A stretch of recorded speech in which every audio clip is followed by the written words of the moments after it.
Мога да ви кажа един тъп виц. Боби ми го каза, нека Боби да ви го каже, защото днес явно е вечер на тъпите вицове. Аз не мога да разказвам вицове, а и не искам да приличам на Слави Трифонов.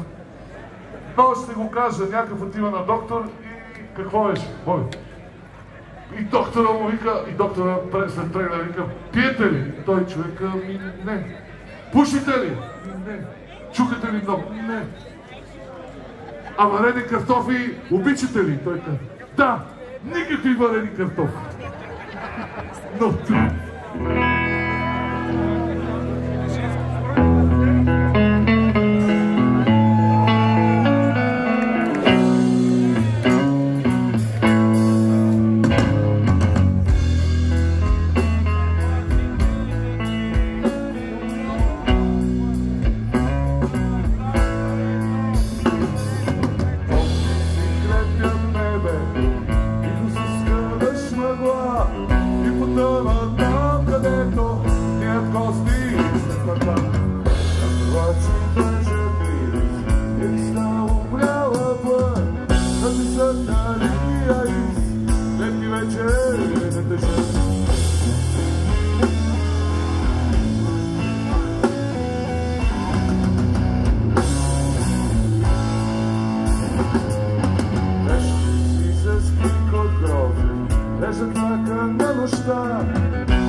Всичко от нас, благодарим ви!